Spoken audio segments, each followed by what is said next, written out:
Cause if you think I'm here to play around with y'all, God damn it, I'm not. All right.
All right, let's get those likes up, people. Come on, let's act like we've been here before.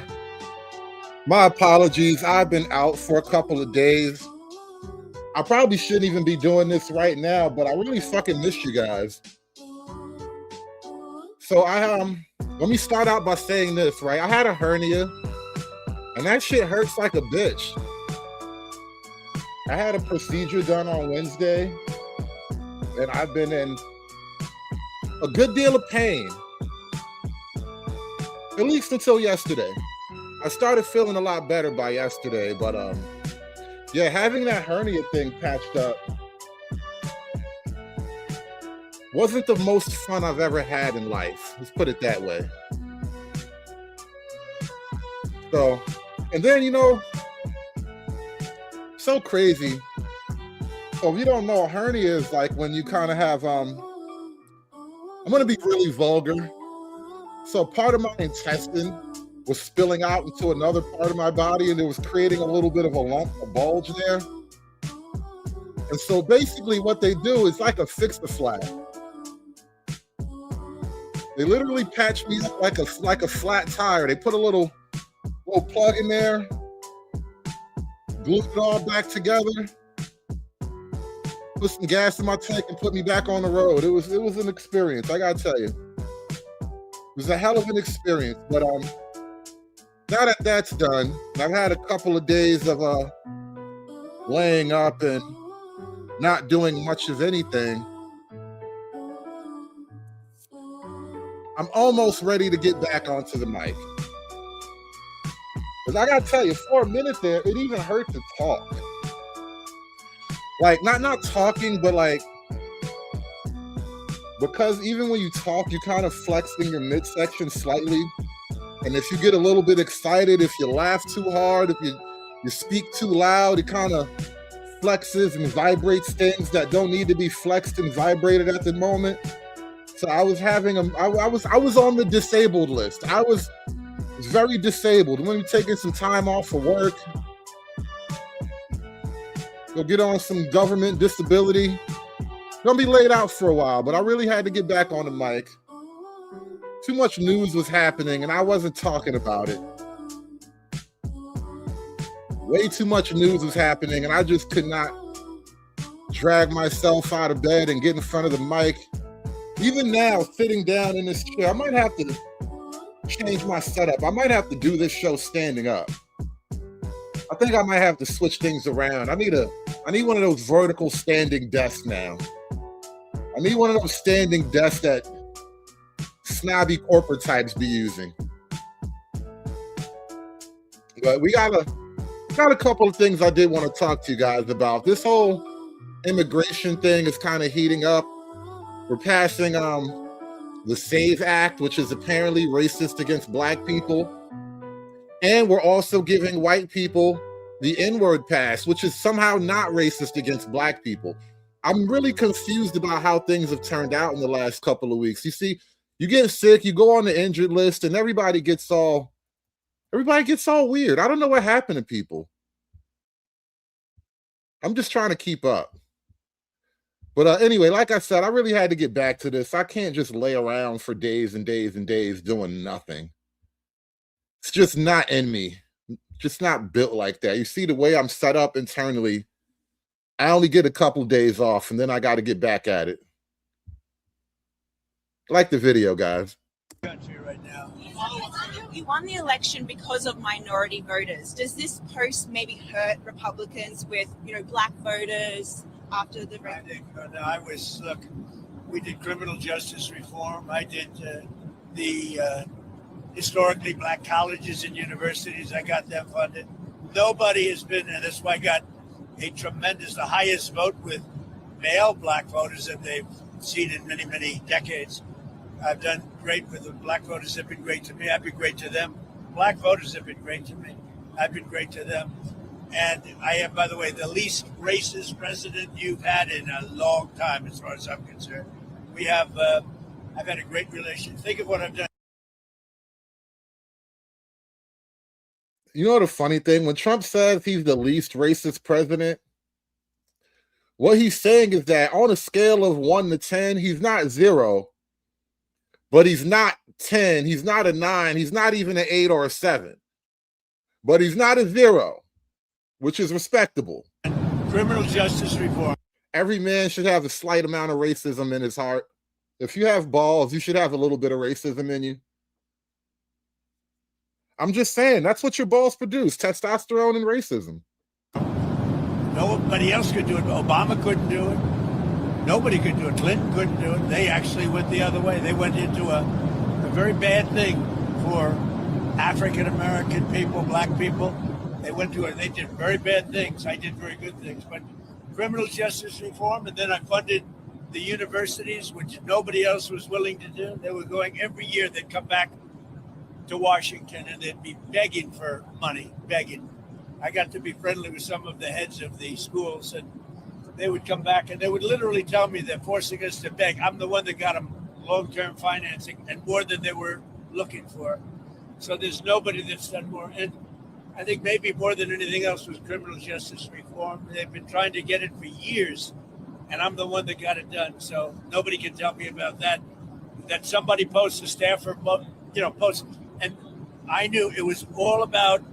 If you take a look at that and see the whole thing, it was a small section at the very end, but that was about fraudulent elections, which we have a lot of them. We're going to get it stopped, and I liked the beginning. I saw it and just passed it on, and I guess probably nobody reviewed the end of it because what I saw at the beginning was really, really strong. It was about fraudulent elections, and anytime I see that stuff and when it's credible, you put it up.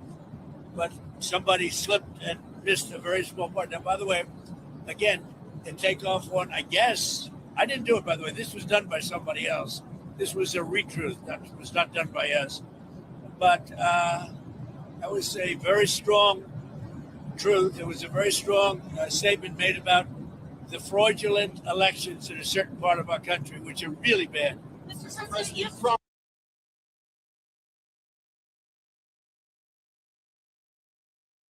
All this polling on the screen going back since 2018, you'll notice on all of it, it's all north of 75%, 76%, 76%, 76%, 81%, and then 83% in the last year of Americans agree with Nicki Minaj. They favor photo ID to be able to vote. What about by party? What's the party breakdown? Yeah, normally you might expect, hey, there'd be a big divide by party with Republicans really for it and Democrats really against it.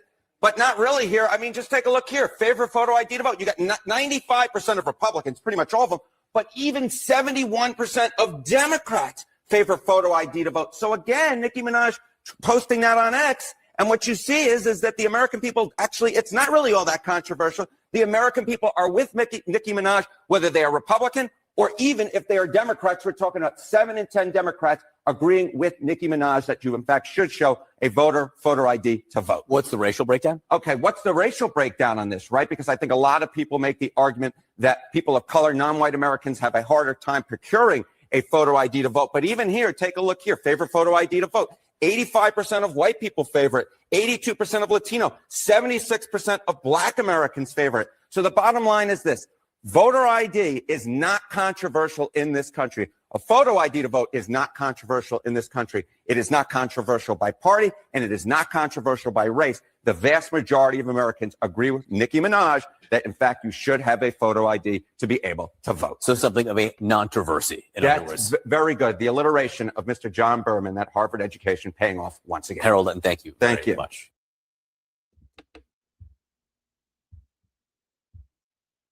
Why are you dressed like that? I was trying to get to the DMV, and I dressed like this because us oppressed. Wait. What? What do you mean? It's 2020, and it's the weekend. The DMV isn't open, Mom. I know, but I got to travel by foot all night, and I can't get caught by the white man trying to get no ID. What? What are you talking about? And why are you talking like this? Travel by foot? You have a car. Wait a minute. Hold on. We got a special nigga in the house. Shout out to the special nigga in the house. My man Taz, the GOAT. B1 Taz here. Never thought I'd see the day where Hood Conservative agrees with Nicki Minaj. Taz, you don't agree with Nicki Minaj? Hold up, Taz, now. What Nicki do to you, Taz? What Nicki do wrong now? The Mercedes in the driveway. It's 2020, Mom. You're free. I thought I was free. I felt free, but I don't know I was free. They said voter ID is racist, and it suppresses the black vote. Mom, you have ID. You have since you were 15. And even if you didn't, we have access to cars and buses, and you don't even have to sit in the back anymore. It's 2020. So I can vote? Mm-hmm. I can drive? Yes. I can think for myself? Mm-hmm. You mean to tell me us is free, baby? Yes, us is. I mean, we're free, Mom.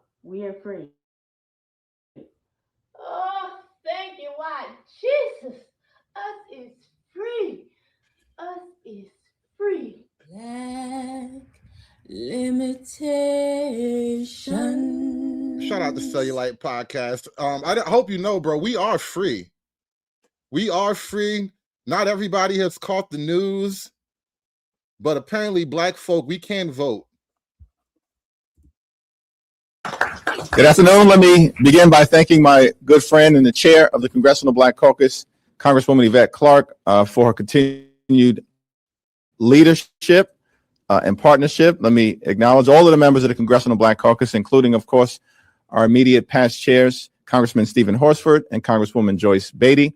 So thankful to be present with these distinguished civil rights leaders, leaders of the Divine Nine, as well as faith leaders and people from all throughout the country who are champions of the African American community, champions of the principles that make this country at its best a country of liberty and justice for all. Donald Trump once asked Black America the question, what the hell do you have to lose? The answer is everything under his administration. We know that under the Trump administration, civil rights is under attack, voting rights is under attack, reproductive rights under attack, racial justice under attack, social justice under attack, economic justice under attack, Black entrepreneurship under attack.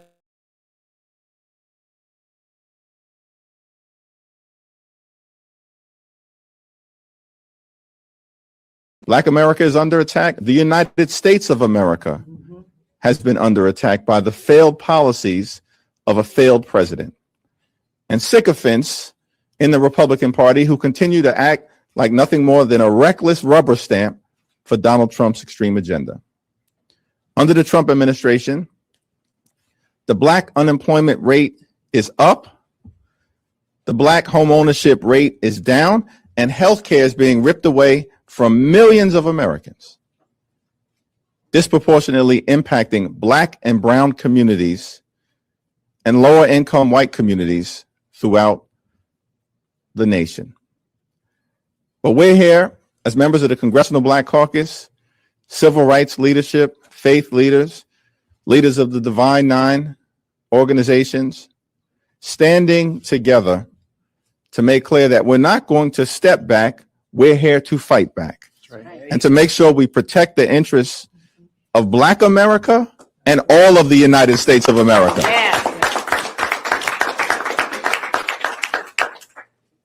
And as John Lewis would often encourage us to do, we will continue to show up. We will continue to stand up. We will continue to speak up. We'll summon that character, that courage, that conviction of those upon whose shoulders in this Black History Month we proudly stand upon. And together we're going to end this national nightmare and continue this country's march toward a more perfect union. God bless you all.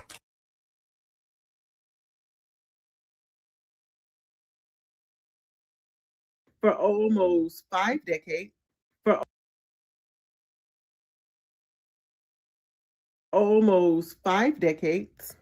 I have been a liberal Democrat. Okay. I had raised my children to be Democrats and believe in the Democratic Party, all of that. And it took for this last election for me to have to sit down and do some real research and find out, like, who am I truly going to vote for and why? And it wasn't until a year ago, maybe a little over a year ago, that I realized they've been lying to us this whole time. We've been getting screwed this whole time. And the devastation that I felt, I cannot put into words. It was as if I was in a marriage with someone for 30 plus years. And I come to find out that they don't even love me. They got a whole new family of immigrants that they care about more. And they're only using me for my money. I am their slave. And if I choose to leave them and go over here to these red folks, then they're going to try to make my life a living hell. Being a Democrat is like being in a very toxic and abusive relationship. And I just pray that more and more of my people get out of that toxic and abusive relationship and conform to the true conservative values that you were raised with. We were raised with these values. Man and woman should be married. You don't just go out here and keep on getting pregnant about everybody just because you can kill them. Your body is sacred. You love and you worship God, and you respect the house of the Lord. We all know that. All of these things, family first. Family, God, faith, all that's first. All of these things were taught to us as we were being raised in regards to who raised us or how we were being raised. This is what has been bred into us. So for the Democratic Party to try to make us accept all this other nonsense, like kids being able to transition and taking the Bible out of the prayer out of schools and all of this nonsense, you got to take the jab if you want to work. No, we were not raised like that. That is not part of who we are. If we truly want to return to who we are, you got to get over there with them conservatives, because that's where it's at. That's who we truly are. And they love us over there. The Democrats, and also, oddly enough, Black America are going through something of an identity crisis right now. The Democrats have long been the home of the Black vote. They've been, seen as the morally righteous party for all these different reasons. But as a lot of the Black people are pulling away from the Democrat Party, they're also losing their moral credibility as a party, because the one group of people who they've basically made into a mascot, it now looks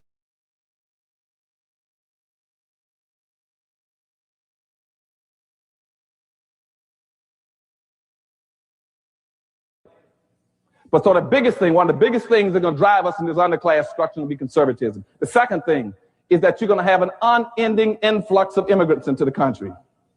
And that's what Dr. Price is talking about. And nobody, no Black politician, no Black organization wants to deal with that issue. They will avoid it at all costs, even though in their hearts they know that's one of the biggest problems for Black folk. We anticipate in the next 10 to 12 years, approximately 8 to 6 million Hispanics coming into the United States and 41 million Asians. You have been the majority minority for 400 years in this country. You have been the number 2 population for 400 years. You're going to get kicked out of being number 2. You're going to go down and become number 4.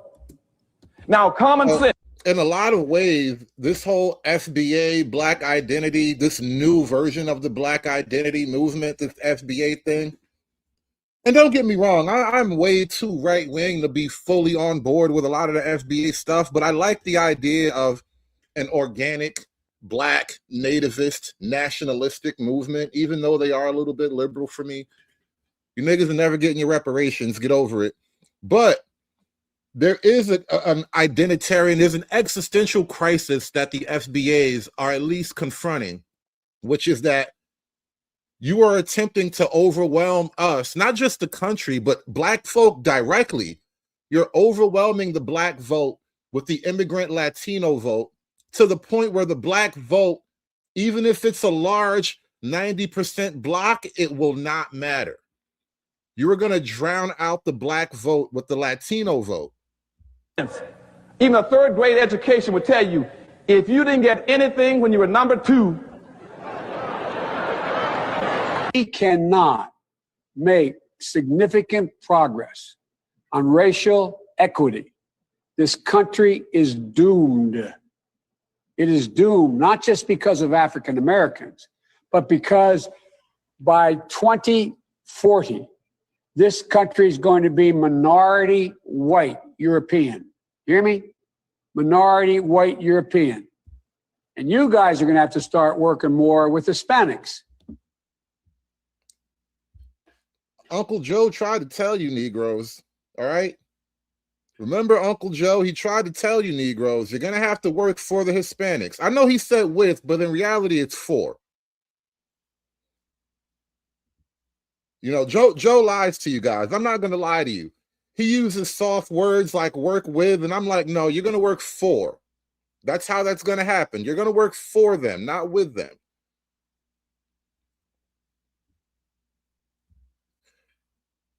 And your Black Caucus just sat there and took it, by the way. They're like, yes, Master Joe, we're going to work for the Latinos. We're going to work for Juan and them. I was going to work for Jose.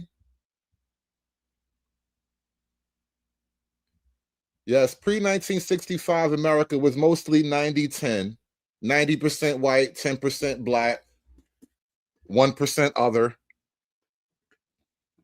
And you know the irony, this is something I was having a conversation with my homeboy about this whole thing recently. Like, you know, the only people from a political perspective, the only people who really have the best interest of native Black Americans at heart are the so-called racist white people. Those are the people who want America to stay America. Those are the people who want the numbers to stay relatively the same, which means Black folk don't get drowned out by Latinos or all these other competing ethnicities, the Indians, the Africans, the Asians, whatever. The only people who actually are on your side in that ironic twist of events is the allegedly racist white man. And so, realizing that, I have vowed to only vote racist from here on out. You don't get my vote if you're not a little bit racist, because I just can't trust you. By 2040, this country is going to be minority white European. Hear me? Minority white European. And you guys are going to have to start working more with Hispanics, who make up a larger portion of the population than y'all do in terms of raw numbers.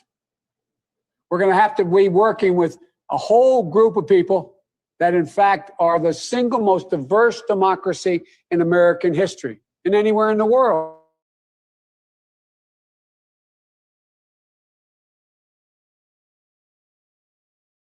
Latino community is an incredibly diverse community with incredibly different attitudes about different things. And you know, even like recently with the choice of Bad Bunny to perform at the Super Bowl, it's just another one of those efforts to kind of get Black people to identify with some other group that's they're not exactly Black.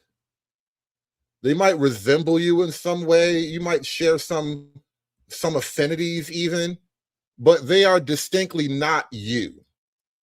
Yet the idea is to get Black people to identify with all of these other groups who are not white, but also not you. And then we're all confused about what we're supposed to do next after that. I'm proud Black man, I'm proud Dominican man. Hey, mommy, I'm Black. You want me to wash my hair? No, We're representing Latinidad in general, but I'm also representing my race, my Black race. What's up, y'all? I'm Eliana, the head of Afro-Latino content and lead producer here at Latin Nation Roots. Afro-Latino and Black American experiences in the U.S. share way more common ground than different. I'm almost positive nobody in Latin America says shit like Afro-Latina. I feel like Afro-Latina is like a Yankee gringo word. Real Gualas don't talk like that. Black race. What's up, y'all? I'm Eliana, the head of Afro-Latino content and lead producer here at Latin Nation Roots. Afro-Latino and Black American experiences in the U.S. share way more common ground than differences. Many Afro-Latinos in the U.S. find deeper cultural alignment and representation with Black American life.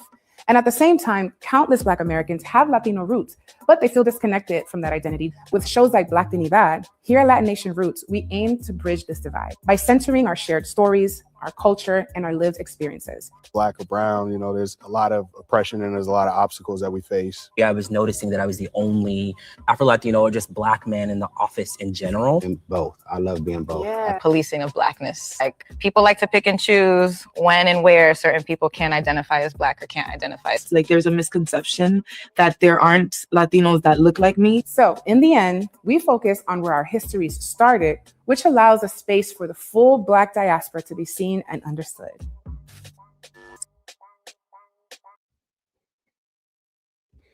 Again, theoretically, they may be something like Black, but they're not of us. They are not us, right? They are something else.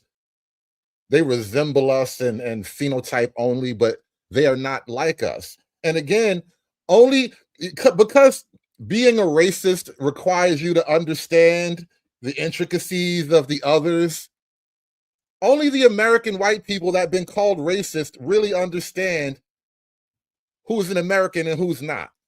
Even if she had always claimed to be an American Black, it's simply factual that she is not a foundational Black American. And again, that is why America has all of these provisions like affirmative action and set-asides and civil rights laws.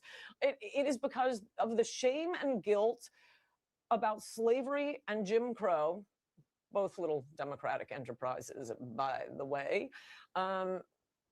So it all has to be spent on Black Americans, not on any loser with a grievance from around the world. And that's what it's become.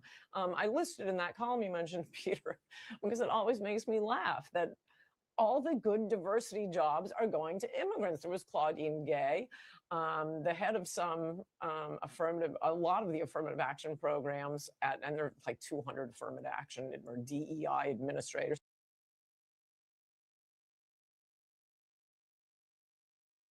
All the good diversity jobs going to immigrants now. I'm only voting racist now. I'm voting racism straight down the ticket from now on. There's no other way out of this, y'all. And there are like 200 affirmative action or DEI administrators. They're Indians, a lot of Indians. And I went through all of the immigrants. A lot of Indians. You heard, Ann? A lot of Indians. Like 200 affirmative action or DEI administrators. They're Indians, a lot of Indians. And I went through all of the immigrant hosts on MSNBC. And I forget, there are like 8 of them. And 3 or 4 foundational Black Americans. And I know, MSNBC, oh, they're so proud of their diversity. No, it's not about diversity. It's about integrating Black Americans into mainstream American life and giving them benefits to make up for slavery and Jim Crow. I think, some affirmative action programs went a little far and aren't really helping. But that's what it's about, and we've completely pretended to forget what the point of this was.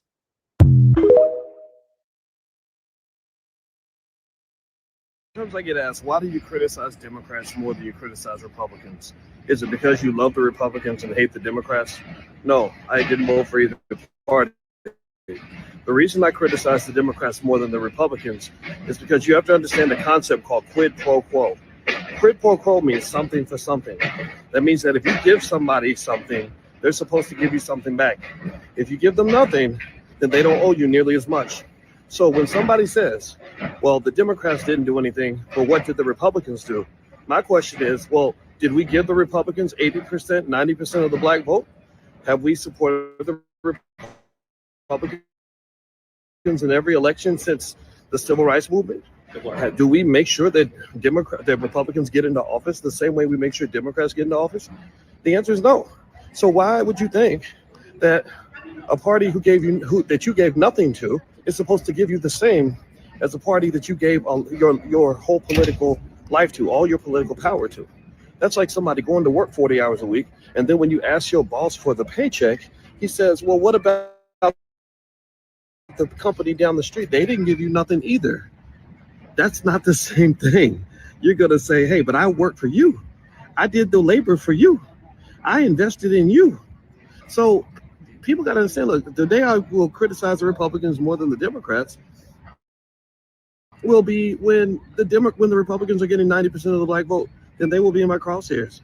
And really, what you got to understand, too, is that when we spend all our time complaining about the Republicans and say nothing about the party that we put in office, we're pretty much giving cover to the people that are using us and oppressing us.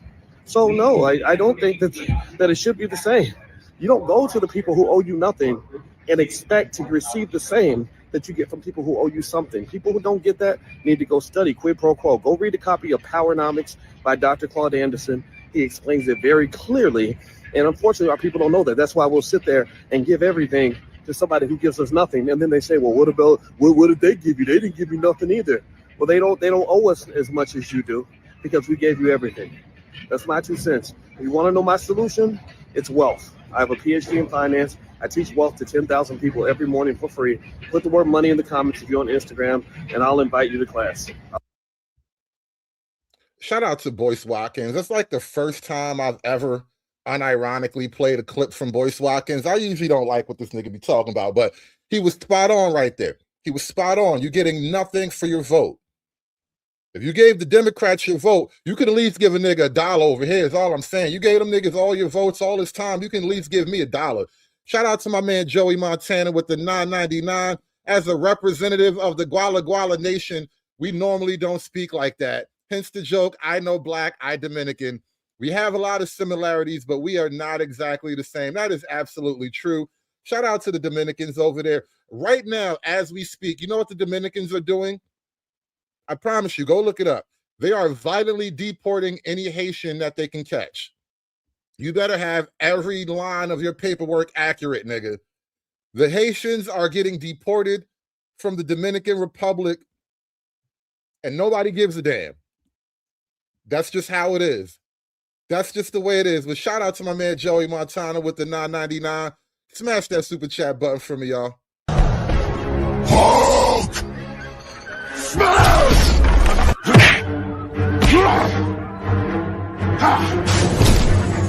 Smash you!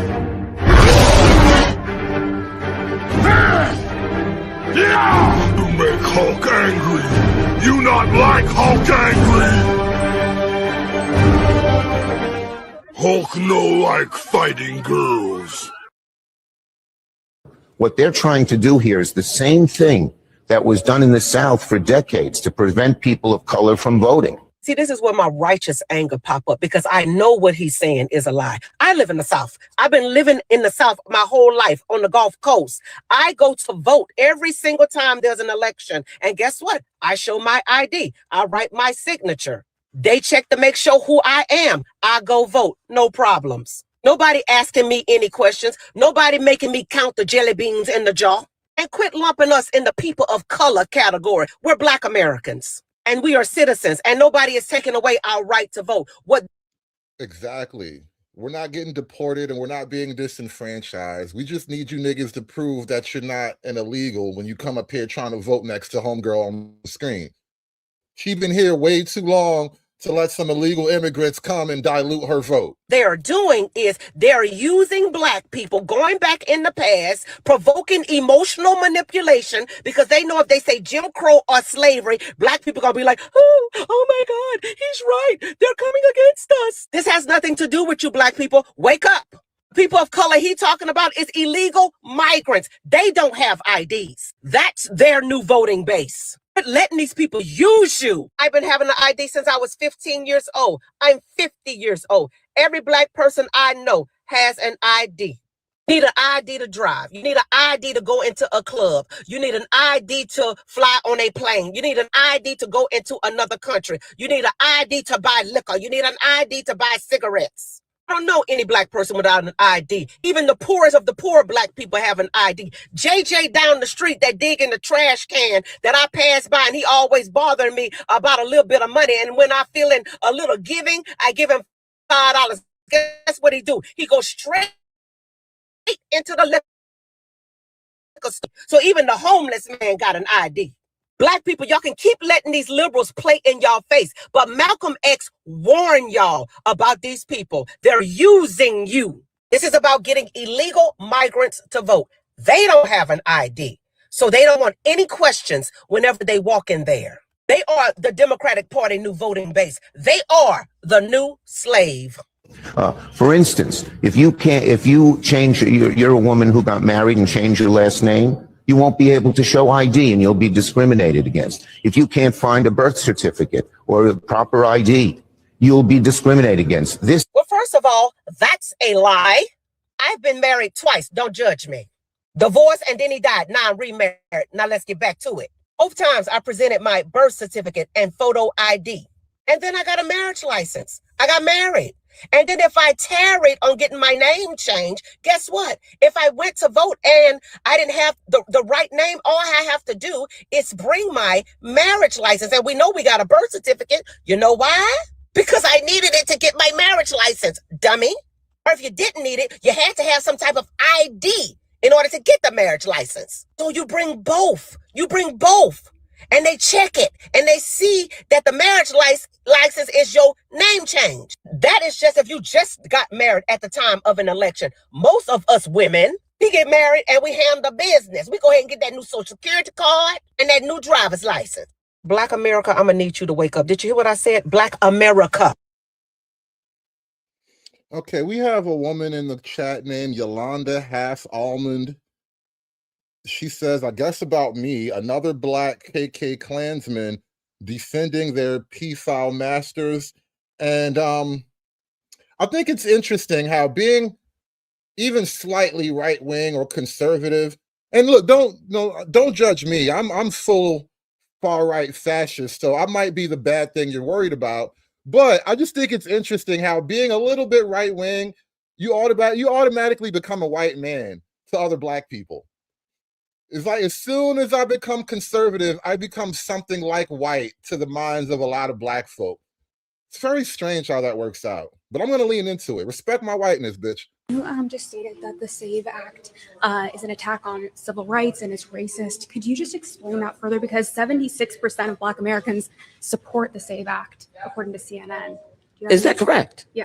Well, we find it racist because at the end of the day, it's targeting Black communities with a cost burden. We've been through this historically, right? Where we've been prohibited from voting because we didn't know how many bubbles were in a soap bar. And so this is just a new iteration of that. And we're very focused on defeating it.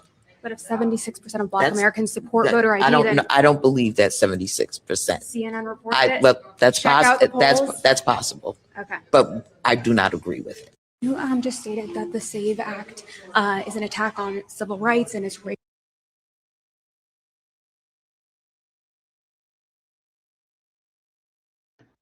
Like at first, I wasn't really, trying to get into this whole political conversation, but as the voting season is upon us, right? I've been paying attention more. And at first, I wasn't really like into the ICE thing, and now I realize y'all are fucking crazy. Like y'all are really fucking crazy, yo. Y'all really out here trying to make it seem like Americans are wrong for wanting people to come to their country and assimilate. Like the Islamic people that are trying to bring their Islamic culture here, or is it to bring the Sharia culture here? When it's like, if you want that, go back to your country. Y'all can't do half the shit y'all do here in your own country. You can't go to fucking UAE and tell them you wanted to be Christian. You can't go there. You can't go to Russia and tell them they have to speak English. Like, why are y'all, like, I really hate how ignorant you people sound.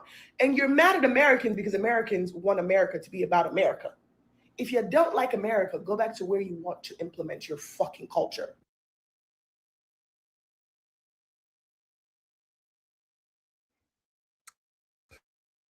A lot of black folk are not really mad at ICE, I'm noticing online. We're having a very distinct breakdown of the black vote right now. And things will never be the same again. Married women just aren't that smart, guys. I don't know why we haven't all realized this. So as a representative for the left, the lefties, liberal lefty besties, who I'm unmarried, of course, because I would never be married. Married women would never be capable of having an entire, organizing or system to keep track of all of their documents that they need to prove their identity. That would never be how a married woman keeps track of all of those details to make sure that she can prove her identity and also the identity of all of her children and also her marriage and all of those things. That would never be how a married woman keeps up with things to make it really easy to go to doctor's appointments, register her kids for school, also go and get copies of her ID whenever she needs it, also to verify her residency, be able to get, rent places, be able to buy cars. There's no way she would already have a passport. And as she's talking, it occurs to me that like within marriages especially, These are the kinds of things that the woman more often than not would be taking care of, these little details, making sure all the documents are in order, all the kids' documents, the husband. She wants to know about the husband's medical things. She's making sure everybody's in shape and healthy. Typically, the better wives, they're in charge of that exact area. So her busting out the notebook about all the documents, it actually tracks in my mind. I would not be surprised if that is more common than not. For work because she actually has a career, had a career where she needed to go travel abroad to actually go work. There's no way she would already have this because married women are poor and stupid. There's no way that married women are going to know how to prove why their last name doesn't match their birth certificate. There's no way they would have a document called a marriage license to prove that they got married. There's no way they would still have a copy of their older social security card along with having photo ID or even having, like I said, that marriage license or their birth certificate. There's no way that they would know how to prove that they are who they say they are because they're dumb married women, right?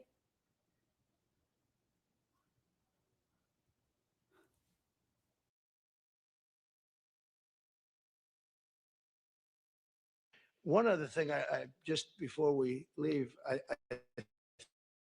think you should do this. For my safety and security and for the good of our nation, you should do it anyway, regardless, even if it costs 10 times more, but it actually costs you just a tiny fraction. If you went to paper ballots and you're voting, and I would hope that every Republican would. So it costs exactly 8% of what the machines cost. These machines, they got something going. They get business. It's amazing. So paper ballots, and paper is very sophisticated today. Paper, it's called watermark. It's impossible to copy, impossible to cheat. It's actually hard to believe that a piece of paper is highly sophisticated, but it's watermark, and it's it's amazing actually when you see it. You can't cheat. But if you went to paper ballots and same day voting, and if you went to voter ID, and also one other thing, you want a proof of citizenship. Those four things: proof of citizenship, voter ID, paper ballots, one-day voting.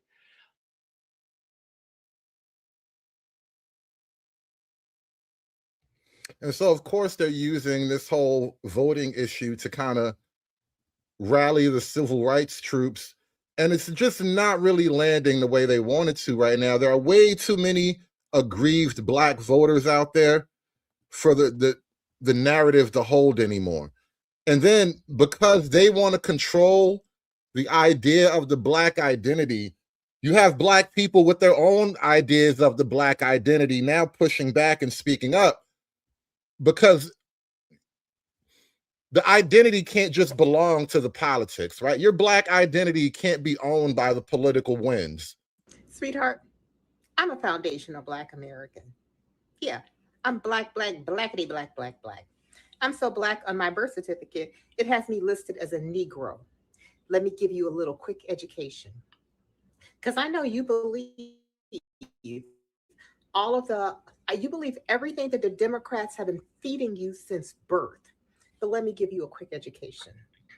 Did you know that it was the Democrats who were the party of slavery?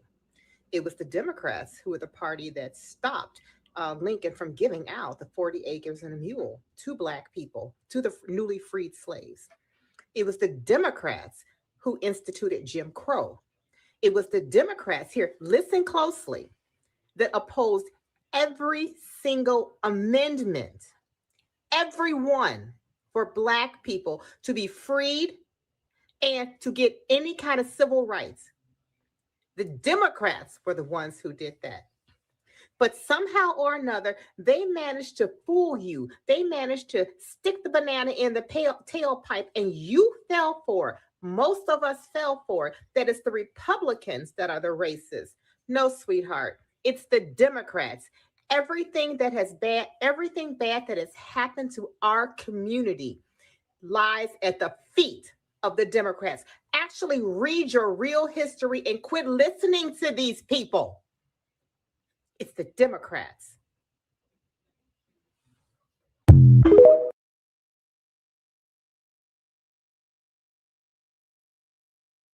From Stacey Abrams to Jasmine Crockett to Kamala Harris, you can never, ever blame Black people for you losing anything. Because if you're a Democrat or you are black, you'll get black votes. If you are a Democrat at all, you get black votes. Nobody Democrat can blame black people for shit. Every time a Democrat loses, you got to blame white people. Every time. Because that's who it is. It's never us. They're just cowardly. Democrats are so cowardly to confront reality when it comes to, because though black people are the base, we're not the base of the money. But what we give them is credibility. No other group in America can say that. The issue with Jasmine Crockett that I have is I do not feel she has earned this run. I feel like she wanted to run because she got so much momentum because Trump said her name.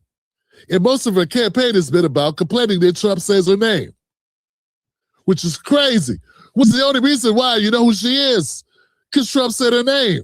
And when she loses, if she loses, which I believe is highly likely, they will blame their usual suspects. And those usual suspects are black men.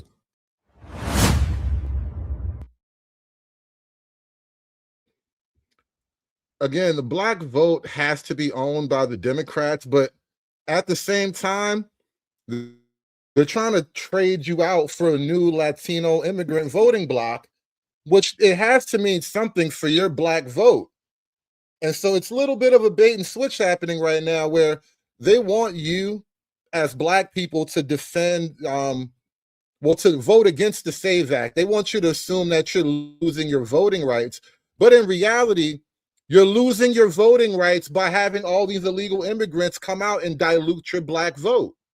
Republicans are trying to make it harder for you to vote. Let me tell you how. The Save America Act would require your passport or your birth certificate to match your current name in order to be able to vote. If y'all got married and changed your name, your birth certificate would not match your current name. Nearly 69 million women in America have a birth certificate that does not match their current name, and therefore 69 million American women would no longer be eligible to vote. It's funny because the majority of black women are not even married. So like, who are you helping? I hate to even break it down to you like that, but it's a fact. The majority of black women are actually not married, so it's not helping them. It's not hurting them. I say that the Save America Act is needed to prevent undocumented immigrants from voting, but y'all already know that that is not a thing. What this really is, it's a voter suppression bill to keep lawfully voting American citizens from being able to exercise their foundational right to vote. I'm obviously voting no, but I just want you guys to know that this is serious and it's happening right now ahead of the critical 2026 midterm elections. Welcome to another day under Republican majority. I won't hold y'all long, but tonight we voted on the SAVE Act, which stands for Safeguarding Americans' Voter Eligibility. This is a bill that is a solution in search of a problem that does not exist. Non-citizens already can't vote. So to create a bill that requires proof of citizenship and denies forms of ID like state IDs and real IDs as being a sufficient way to prove that you are a citizen so that you can vote, this is going to disenfranchise millions of voters. It'll be costly, it'll be inconvenient. This will disenfranchise rural voters, military voters. This is Jim Crow, voter suppression, full stop. And that is why I voted hell no. But who's shocked by this? This is exactly what a dictator wants. They want to silence your voices and they want to dilute our electoral power. They know they can't beat us fair and square, so they just keep trying to rig the system. And that is why I voted hell no on the SAVE Act. We should be focused, honestly, on how to really save you money, because every day, everything is just getting harder and harder to make ends meet. To all my black brothers and sisters, if you can't tell by now, the clear plan of the Democrats is to replace us with immigrant communities from around the world. And the reason why is because foundational black Americans ideologically have never been and still are not liberals. And once the black community as a whole wakes up to this, we will stop voting for Democrats. I'm sure of it. And the people who run the Democratic Party have been aware of this for a very long time. hence the need to replace us over time. The reason why most Black Americans traditionally have not been ideologically liberal is because most of us were raised with the worldview that coincided with biblical teachings. And this is something within the Black community that we should be proud of and cling to. Many of us can see in real time that there is an effort to remove God and biblical teachings from everything we learn in school and also everything we see in entertainment. And this connection with God and biblical teachings has always been a strength of the Black community in America. Think about it. What gave our ancestors the strength to keep fighting throughout all the things they went through? It was the understanding that God was going to make a way, no matter how bleak the circumstances looked at the time. And if there's one thing I want my Black brothers and sisters to understand in current day, it's that we are our ancestors, and we need to embrace that. Modern day progressive thinking has convinced the Black community as a whole that we need to reinvent the wheel. But if you ask me, I think if the Black community would just lean further into our roots, we would see a seismic positive shift. And you may ask, well, what are our roots? The answer is very simple, and most of us actually know our roots intrinsically, but we never actually think about it. Our roots are our grandparents, our great-grandparents, our great-great-grandparents, and the things that they did, like going to church every Sunday, going to Bible study on Wednesday nights, being selfless and making sure that others in the community had what they needed, working hard for what we have and being grateful that we have it. These are the characteristics that have always made up the Black community up until recent history. And we have the ability to be successful independent of any other ethnic group helping us out. And I know this because we've done it before. Like I stated in multiple other videos, the 100 years following the Emancipation Proclamation was a clear blueprint on how the Black community can be successful in this country. A lot of people ask me, how can we change the Black community in America and make it better? And I think that the answer to that question lies really within our roots and what we've done in the past.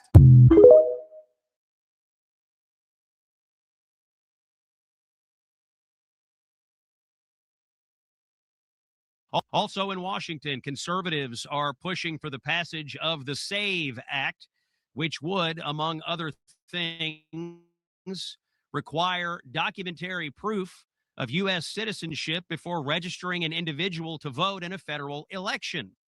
Now, there is overwhelming support for ensuring that only citizens vote and for providing voter ID when they do. This morning on CNN, polling director Harry Enton called it this way. Here's cut 9. Take a look here. Favorite photo ID to vote.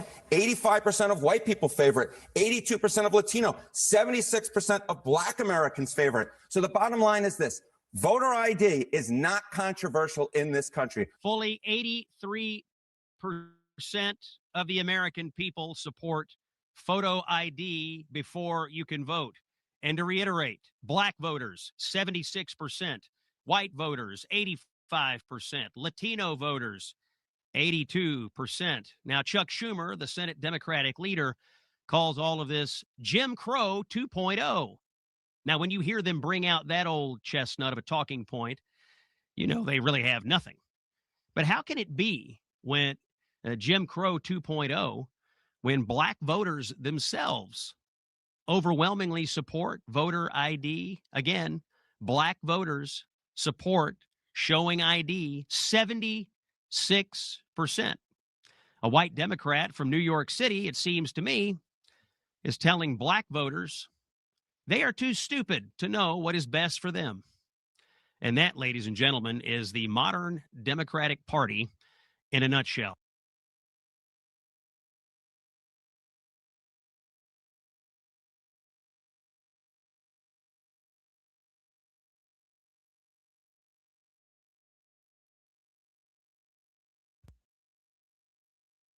What voting rights is he taking away from Black voters?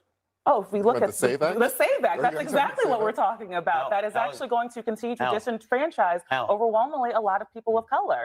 There are so many civil rights organizations that have run the data. If we look at the way that it is going to disenfranchise Black voters, it's the same reason why Chuck Schumer called it Jim Crow 2.0. So, this is the same president. If we want to continue, You haven't said how yet. And shout out to Scott Jennings. It's like his job on CNN is to be the white guy who stands up to Black people. I don't know if they put that in his contract, but that's exactly how they use him on CNN. He's always the one strong, square-jawed white man who stands up to Black people. And he's like never wrong either. He always makes the Black folk look crazy. That's why he always goes viral. I am talking about it. It's the way that you're putting new poll taxes on this when you're making people have. That's what we can call them now. It's kind of an idiom, right? If you want to say that people have to prove that they are citizens, that they have to prove with a voter ID, The reality is you're layering what is a constitutional right for the American people and making it harder for people to vote in this country. And it's going to disenfranchise Black voters. Concern you that you're making all these claims? You've yet to lay out how it's hurting anyone, but 76% of Black voters think we should show an ID to vote. 80% of Hispanic voters, 83% of the American people. Are you saying that Black voters The are SAVE too Act dumb to isn't know just, what's good for them? I the mean, it SAVE Act sounds isn't pretty, just about it sounds pretty condescending just what to I be mean. clear, That's the not SAVE what Act we is said. not Three-quarters just of about Black voters IDs. That is not don't want right. voter ID. Just to be not- clear, the SAVE Act that's is your not putting just words in my about mouth. IDs. The SAVE Act is about So what? proof of citizenship. So what? So it doesn't. I actually. It also makes it very hard That's for what white ID American means. women who've I changed was their just lives. Abby, that's exactly the point of ID, to prove who you are, to prove who is or is not a citizen of America. What's the problem with that, Abby? Why is that a big deal? That's not what we You got said. three-quarters of Black voters That is not don't want right. voter ID. Just to be clear, the SAVE Act that's is your not putting words just in my about mouth. IDs. The SAVE Act is about So what? proof of citizenship. So what? So it doesn't. I actually. It also makes it very hard for talked married about women this. who've I changed was their just going to lives. say, we This is talked all about this young before. people, by the way. It's not. It actually, there's an argument to be made that red state voters, women, poor white voters could be just as. I know you think they're dumb too, don't you? Young I mean, that's the voters. thing. Nobody I thinks hear they're these dumb. arguments. I've Scott, heard hold on, Democrats hold all on, week long. Scott. No, please don't. No, you listen. There's a deflection from talking about Donald Trump's racism. I'm actually right there. You should be thinking about your constituents or your Yeah, I think they're smart your enough to figure out how to colleagues in register to vote. Kentucky. Abby. Hold on. Most Americans don't have a passport. Many Americans don't have access to their birth certificate.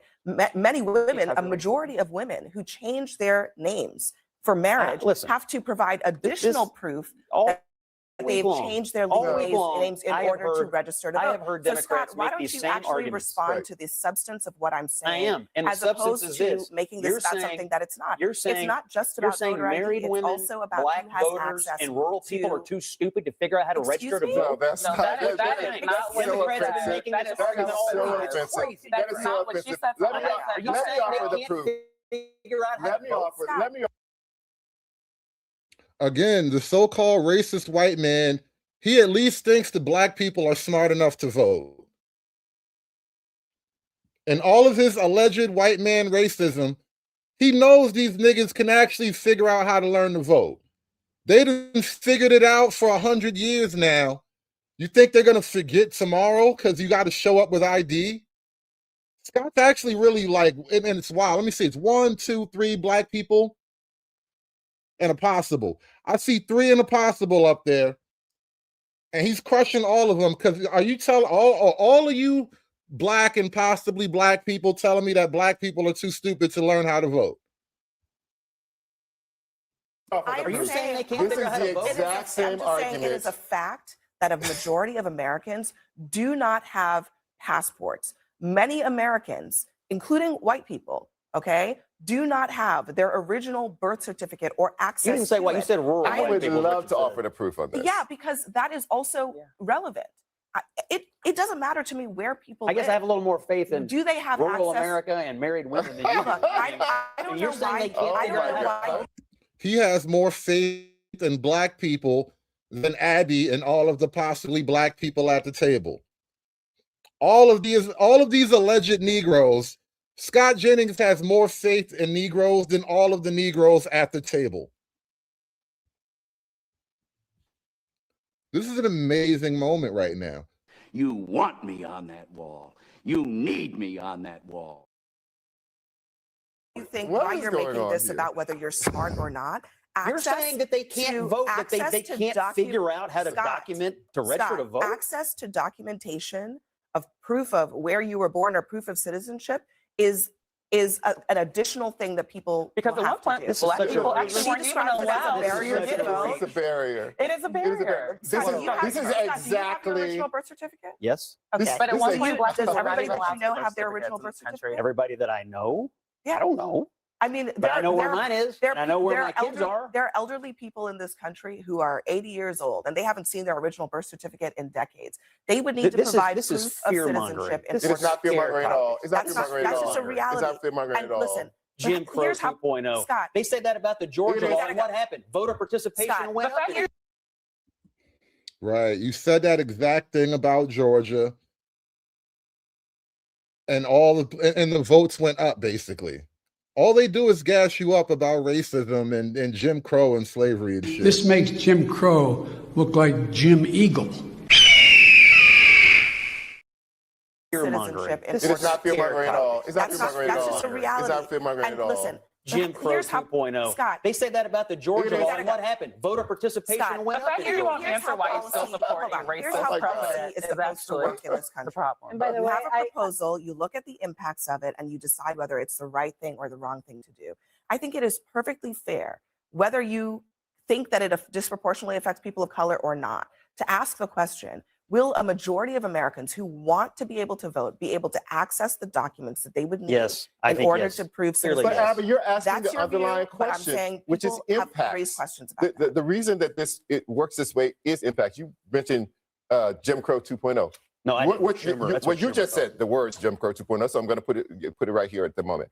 And that is exactly the way that Jim Crow 1.0 was born. They took laws. Democrats were wilding back yeah, I won't finish. They took laws that were operational in the Said the North. and they Democrats said, were wilding these back were then. on Hold up. Did Scott Jennings just say the Democrats were wilding back then? What was that? finish. They took laws that were operational in the North. They took moment.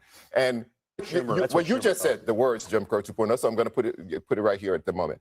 And that is exactly the way that Jim Crow 1.0 was born. They took laws. Democrats were wilding back yeah, I won't finish. Oh, he said they were wily back then. Oh, I thought he said the Democrats was wilding back then. I'm like, no, Scott, you're getting too black on me. And they took laws that were operational in the North, and they said these work on by the in the letter, but we're going to disrupt the spirit. They're going to take these laws and use them on Black people in the South to disenfranchise them, and that was the effect. Everyone, thank you very much. We will be back in just. Do you want to know why conservatives and Republicans hate white liberal women so much? It's because they need us. No, Scarlett, the issue is your overt racism wrapped in a smile and a white savior complex. Yep. You've been conditioned to believe that nothing can succeed without you, that our progress requires your approval, your presence, and your guidance. And because your sense of value is tied to being needed, you've created policies and movements that keep people dependent on you. Because the moment a Black person or a Hispanic person doesn't align with your value system, the one that positions you as the gatekeeper to our success, you flood our DMs, calling us traitors to our race. You police us like overseers. You put us in our place, and you chase us like slave catchers, trying to drag us back into dependency so you can keep calling yourself an ally. That's why people are done with white liberalism. It's not because you're powerful. It's because you need to feel like you are by any means necessary.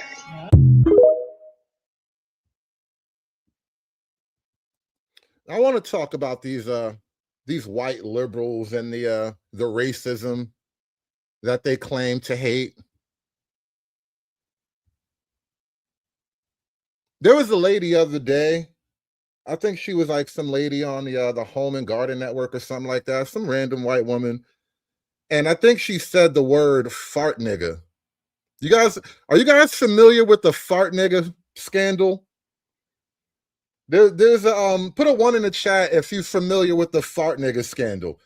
There's a white lady who was like working somewhere on a home improvement project, and something happened. I don't know. She banged her finger on a hammer, and she just blurted out the word fart nigga.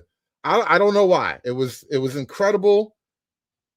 It's a thing on the internet. I don't make this stuff up. It's happening, and so she got fired because she said the N-word, right?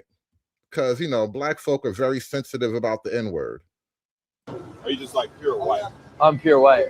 Okay, so I was just wondering, like, what makes you like say like the N-word? Of course. Well, I just like it, You just like it? So, do you think that's like? So here is some random Black kid asking this streamer, Clavicular, who I think he's like a male-to-male transgender. That's what the internet's saying about him. But anyway, this streamer is asking Clavicular about saying the N-word. Are you just like pure white? I'm pure white.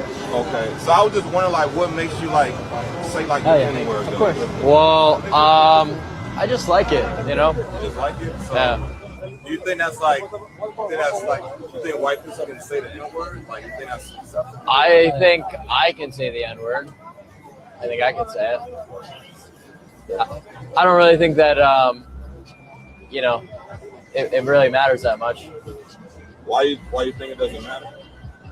Well, because I'm just kind of like a free-spirited guy. Like, I don't really think about like social constraints and shit. Are you just like pure white? So that happened. And also recently there have been several incidents where these white liberal protesters have taken umbrage. This isn't where I live. Black or brown people work for ICE and they're out there deporting immigrants with ICE, and they start calling them all type of N-words when they get out there. That's fine, but this isn't where I live. No. Because I wouldn't be surprised if that's the case. If my parents paid all my We bills. just want to make sure you got home. This isn't where I live. It's okay, Olivia. We appreciate it. You can go talk to them. Well, This isn't where I live. So if this is not where your vehicle's registered, you might want to look that up with their state. It is, buddy. My address is correct on my ID and where my car is registered. Okay. Good try, though. All right. Thanks, Olivia. Do you feel strong or what? We're good. Have a great day, okay? I'll keep following you, okay? Oh, no, she doesn't care. It's all right. No, come on. She doesn't care? She doesn't care. They never do. How's it feel to be a race trader? You know, we were trying to get a child molester, right? No, you weren't. Yes, we were. How would you know? Because it was a woman you talked to. His wife. And then his plate came back as Also, murder. I just want to say, calling someone a race traitor. But you guys don't care. I hope you realize that is the most racist thing you can say as a white incredible. woman. Of course, And it is. So you know, this isn't a good look for you. You think I care about my look? No, oh no, trust me. When you guys it are- is evident by how you look, you don't care. We get that. Trust me. No, that's what I'm saying. I'm just saying this, trying to be a social warrior. If you actually cared, you probably would care about the child who got raped and also the person who got murdered by the person that we were looking for. But see, you don't care. No, I don't care because you guys Thank try. you. Thank you. Just try to detain legal immigrants. None of you actually give a shit. If you were here to get So like white liberal women calling black men race traders is like the new wave now, apparently. illegal, violent immigrants off the street, that would be fine. That's not what you're doing. It's not. No, hold on. It's okay. She You said need to it's back not. up. It's not. It's not what you're If you- doing. just so you know, if you were to spray that, you would be arrested. That's fine. Okay. Don't come close to Well, me. we're gonna tell you this. Stop following us. No, it's Oh, not illegal. So you don't want us to come close to you, but you keep riding our tail. I have given you plenty of distance the entire time. Okay. Just so you know, if you do impede, I want you to hear this. Me following you is not If- impeding. if I'm you- well aware of my rights, If buddy. you impede, you will be arrested. I have not impeded. I'm just letting you know. What are you looking for, you fucking weirdo? She put that in OC. That's right. Yeah, she did. But What are you looking for, you fucking weirdo?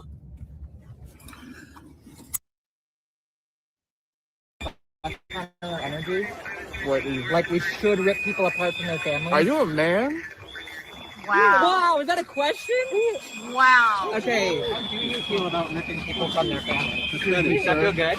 Fucking house nigger here. Sir, I need to move. Fucking house nigger working for the fucking KKK. What's wrong with you people? Why are you calling a woman a man? I mean, what kind of guy does that? Fucking house nigger, bitch. Go look for your fucking slave.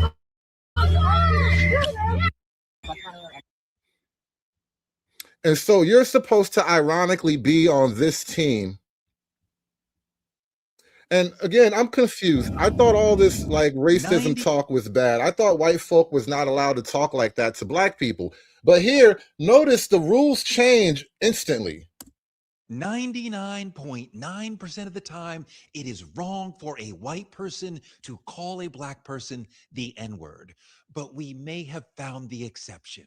In Minneapolis recently, a white anti-ICE protester was in a group of anti-ICE protesters yelling at a black ICE Gestapo agent. An unidentified white male called the black ICE agent a house N-word who's working for the KKK. That's right, we have a white man calling a black man the N-word. But this is a little bit different. White on black usage of the N-word is a very serious issue. But this is a curveball example. Is it wrong for a white person to call a black ICE officer a house N-word? Let's explore. Put one in the chat. We got to explore this, y'all. Why is it okay for a white protester to call a black person the N-word? White man who used the N-word in this situation was being historically precise. This black ICE agent, he is being a house N-word to the utmost degree. A black man in ICE is a... Well, I mean, why wouldn't that cut the other way? Why aren't black liberals considered house N-words if that's the way it goes, right? Because that's still the white man's house over there, isn't it? If white liberals have the right to call you an N-word whenever they choose, then it's still the white man's house, isn't it? And look at this nigga. Look at the wall behind him. This nigga is literally giving house nigga. Look at all those books. You don't read those books outside. You don't read those books on the corner. You don't read those books in the gym.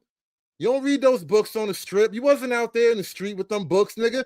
You was in the house reading books, bro. A literal house nigga. It's amazing shit. A modern house slave. He's a barely paid mule for white supremacy. The KKK were domestic terrorists. ICE is domestic terrorism. I think this is a valid usage of the N-word. He's not attacking his blackness per se. It's a valid usage of the N-word.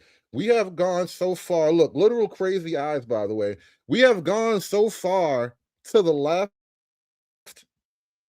that we've allowed white liberals to just be openly hostile and racist again. It's like we've gone full circle. We're all the way back to pre-Klan, not even pre-Klan, but like pre-civil rights Democrats. We've turned full circle all the way back to the remember when they said before civil rights, there was the big switch. The Democrats used to be racist. Now they love black people. Remember the big switch? They told you that in middle school, right? No, look, even if that was true, which I don't think it's true, but it's like we've kind of come all the way around. We went all the way back to the beginning, where now it's like, it's okay if the Democrats call this white man a nigga. This black man, excuse me. It's okay if Democrats call this black man a nigga. Historically precise. This black ICE agent, he is being a house N-word to the utmost degree. A black man in ICE is a modern house slave. He's a barely paid mule for white supremacy. The KKK were domestic terrorists. ICE is domestic terrorism. I think this is a valid usage of the N-word. He's not attacking his blackness per se. He's attacking his bootlicking choice to be in ICE while being a black man. Torre is also married to a white woman.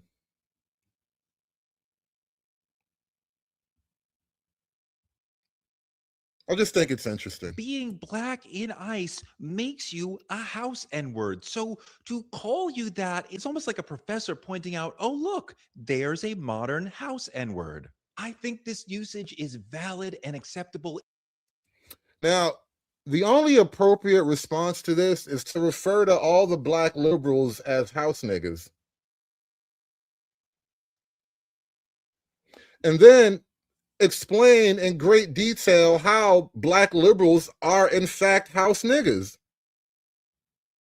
You've been in the master house so long, you're actually gay. You've been in the master house so long, you don't even believe in boy and girl anymore. You came out of that master's house gender fluid and binary queer and all kinds of socially weird ideas in your head. How is the liberals not the house of the master? Like, what's actually black about all this liberal stuff anyway? I mean, it's only fair. You're gonna have to start throwing that N-word around equally now. Everybody gets it now. N-word. So to call you that, it's almost like a professor pointing out, oh, look, there's a modern house N-word. I think this usage is valid and acceptable. If it had just been the N-word, that would be problematic. But when he adds the house N-word, he's being historically realistic. So yes, it is okay to call black ICE agents house N-words.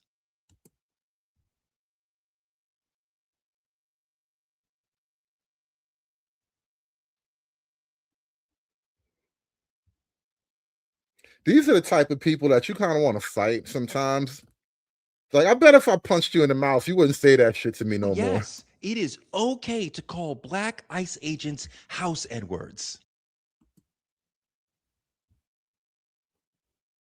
That is a clip. That is such a clip.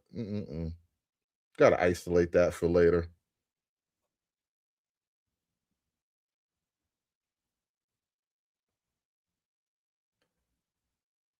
I'm going to throw the link in the chat briefly. We're going to have a very, very short discussion about this whole phenomenon. You guys want to come up, throw $1 in the hat and click the link. Somebody throw $1 in the hat. Somebody click the link. If you want to come up, question on the table: is it ever okay for white protesters to call black ICE agents house niggas?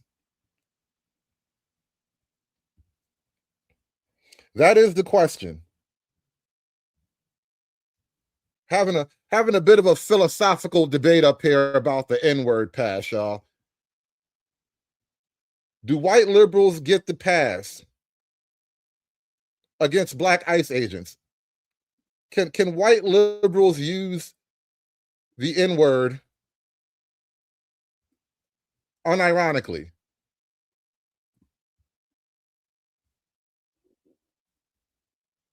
The link is in the chat. Having a bit of an existential N-word crisis up here, y'all. 99.9% of the time, it is wrong for a white person to call a black person the N-word, but we may have found the exception. In Minneapolis recently, a white anti-ICE protester was in a group of anti-ICE protesters yelling at a black ICE Gestapo agent. An unidentified white male called the black ICE agent a house N-word who's working for the KKK. That's right, we have a white man calling a black man the N-word. But this is a little bit different. White on black usage of the N-word is a very serious issue. But this is a curveball example. Is it wrong for a white person to call a black ICE officer a house N-word? Let's explore. The white man who used the N-word in this situation was being historically precise. This black ICE agent, he is being a house N-word to the utmost degree. A black man in ICE is a modern house slave. He's a barely paid mule for white supremacy. The KKK were domestic terrorists. ICE is domestic terrorism. I think this is a valid usage of the N-word. He's not attacking his blackness per se. He's attacking his bootlicking choice to be in ICE while being a black man. Being black in ICE The damn makes jigaboo, bro. house N-word. So to call you that, it's almost like a professor pointing out, oh, look, This there's nigga a here is modern a house N-word. jigaboo. I think This is a jigaboo ass nigga, bro. Let's just keep it real. That's one thing that helped me when it came to political ideologies, that I realized there were just as many racists on the left than there was on the right. If you want to talk about race baiting, right? It's the same people, just different ideologies.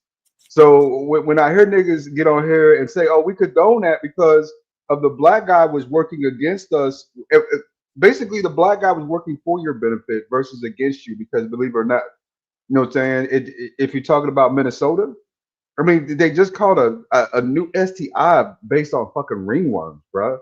What? Yeah. Minneapolis has a new STI based on ringworms. Motherfuckers is catching ringworms in the pussy, dick, ass, all that shit. Wild fungus, nigga. Wow. Wow. We inventing diseases never seen before. Look that Oh, shit that's up, tough. nigga. That's real. That's real. They, Yeah, they say I'm already in enough pain. I don't need more trauma in my life. I can't stand this nigga right here, Hood and gentleman on the panel. I can't stand this. I never liked the Tory. I never liked that nigga either. Ever since he was with Vibe, bro, I always had a bad vibe about this type of nigga right here, bro. You know what I'm saying? This is the same nigga, you know what I'm saying, a few months back that was trying to go ahead and make all these arguments for DEI, saying that if students don't have a black teacher, how they gonna learn about their history. This is the same nigga, bro. This is the same nigga that got caught up in a Me Too situation a few years back with some Keisha's trying to cheat on his white wife. Now we understand why this nigga right here is compromised. And that nigga been compromised. Hey, Hood, play the clip in the back. Man, we sick of that nigga there.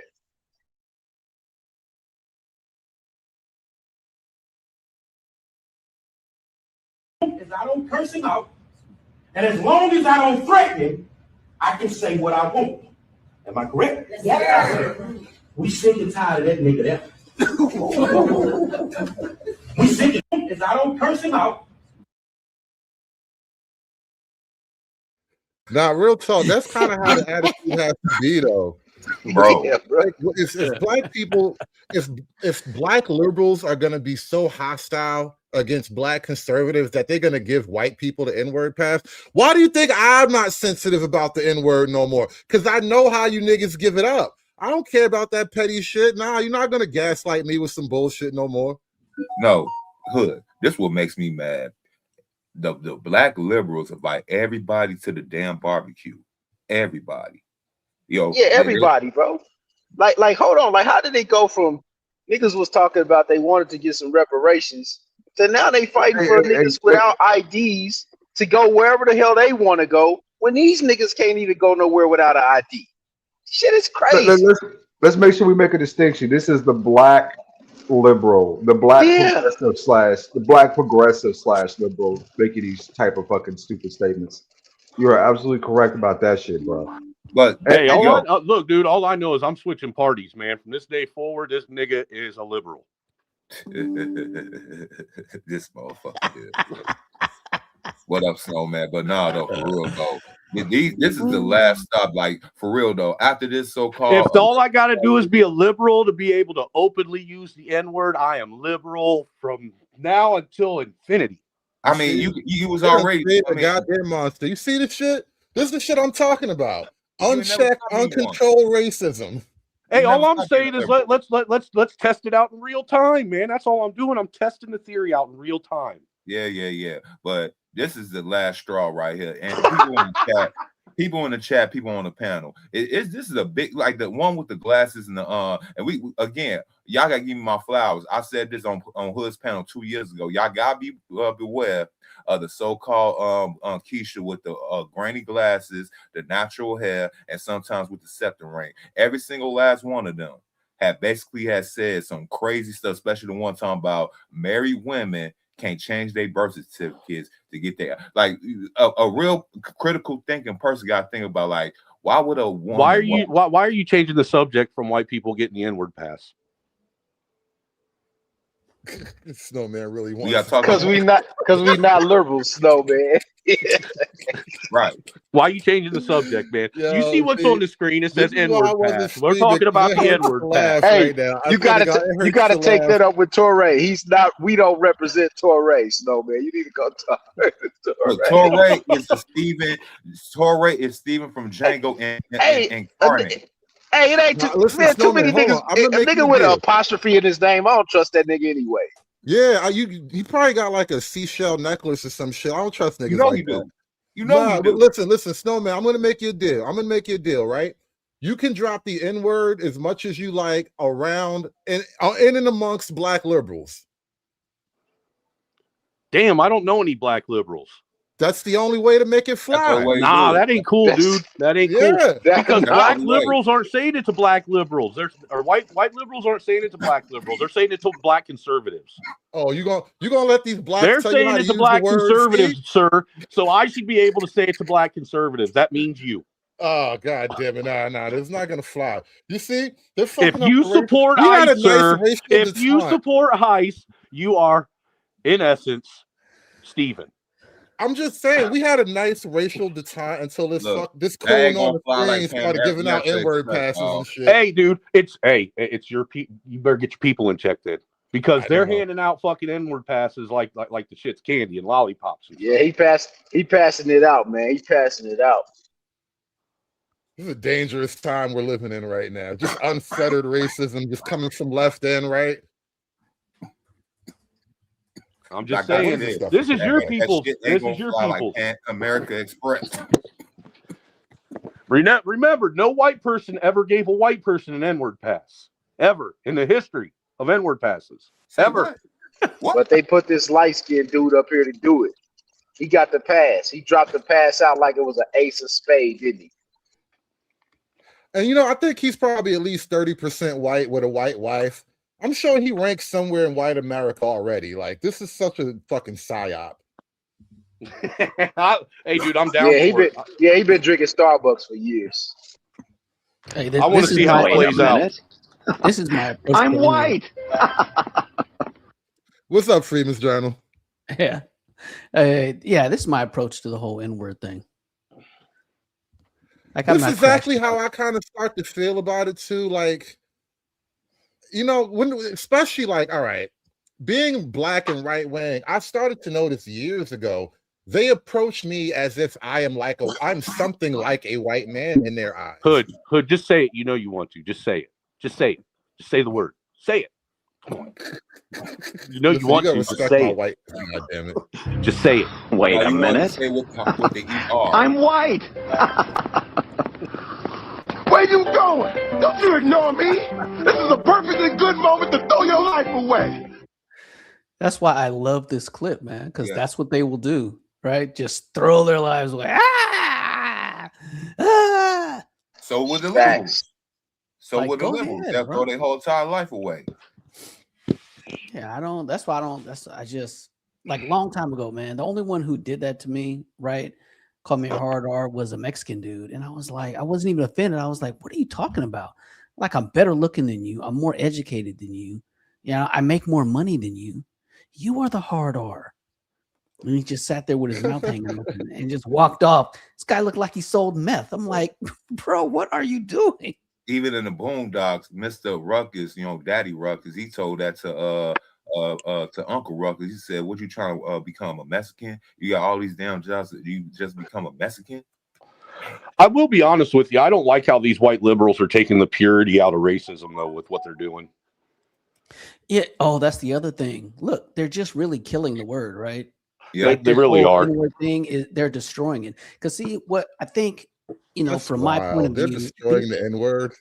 Yeah, No, they're destroying Oh, I'm racism. sorry, The Freeman. word racism. Yeah. Well, slowly taking the walk me through purity this. out How of are they being racist, destroying dude. the N-word, Freeman? No, Hold on, think I want about to it. hear Hood. Freeman Racist, explain this to me.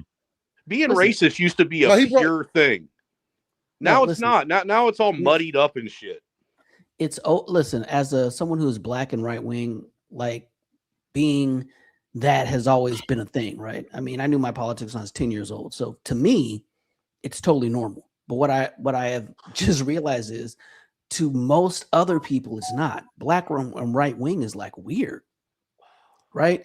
And so for these liberals, right, you are destroying their worldview, right? You are warping their reality, right? Because they are a good white person because they stand for you and the Browns against those other bad white people, right? And without that social leverage, they're literally the paradigm through which they see the world dies, right? There it is. So if they don't have that by using the N-word, right, they're just making it equitable. So then it's nothing, right? And how many black and left of center people like, oh, that person said the N-word and this and that. Now they have to all become Tories. And now it means You know what's nothing. crazy? the idea of N-word equity is actually true, relatively speaking. So like we have Wait, what? Did you just say like N-word equity? think about Yes, he did, and I think about this. understand exactly where he's going. Well, with it. Freeman's Journal brought it up, and now I'm going to expand upon it because he opened a thought avenue in my mind. The Now, DEI think of about the that. N So word, we bro. have, yes, I because know. Asians have the shit they call like so we have like the Oreo thing over here, like you're white on the inside and black on the outside. They say Asians are like bananas, you know, yellow on the inside, I mean yellow on the outside, white on the inside. Yeah, it's What like do they call a affirmative house N-word nigga action. Mexican? I'm sure there's a term for a Coconut. house nigga Mexican. Coconut, brown on the outside, white in the middle. Bro, y'all heard coconut, but not, bro, banana, that's diabolical, bro. I like this. We need to get this affirmative N-word action movement going. No, because actually, I think there actually is among different ethnicities words for the people of their group who seem to identify as quote unquote white for whatever reason. And it's like, yeah, gringo adjacent shit like that. Like Mexicans probably call Mexicans gringos if they're not Mexican enough or something like that. Oh, like the Puerto Ricans from the island called the ones NYC New Walkerians or something like that. Or Okay. yeah, something like that. Like there is a weird version of that, I guess, where it's like you're not being brown enough. You're not acting your race, which is crazy when you think about it. I see it in the Hispanic community when ones be speaking but straight Spanish and others speak Spanglish, and the ones that speak number Spanish look at the ones that speak Spanglish like they sedity, like they better than them or something like that.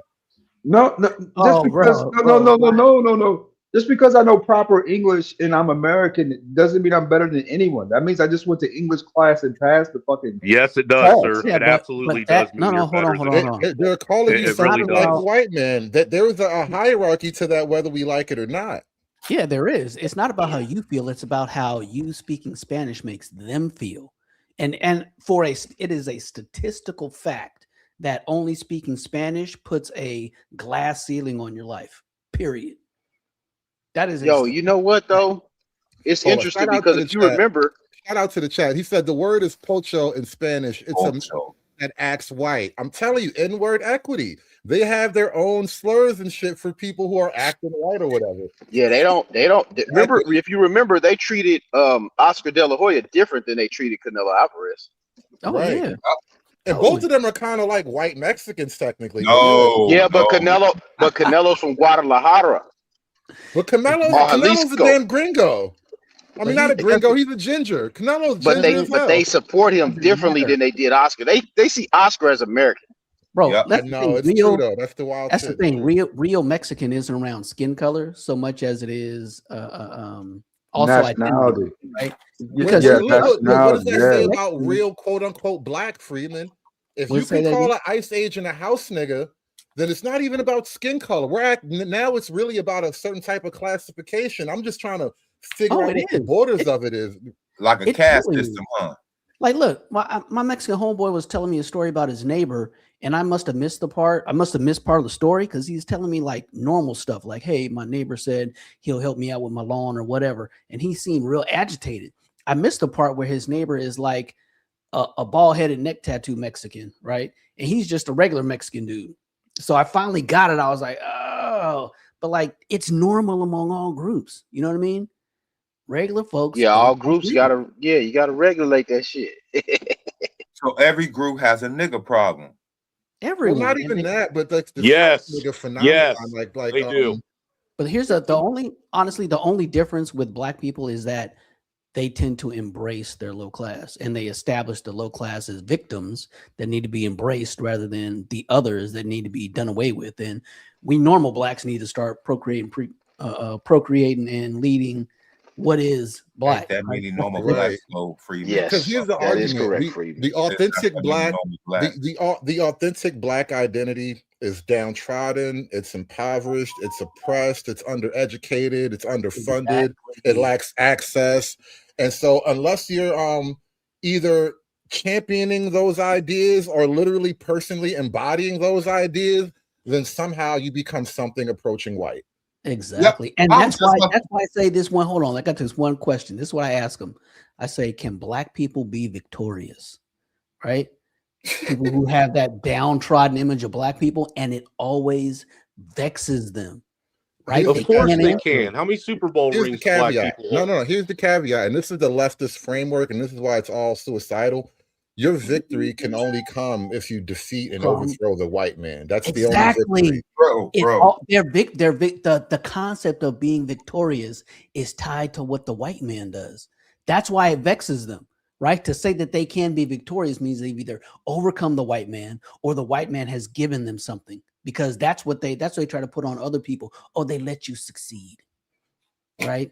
The Council of White was smoking their cigars, and you're the guy who was able to get the tech job or the have a big house, right? They let you. You the one. To be honest with you, 99,000.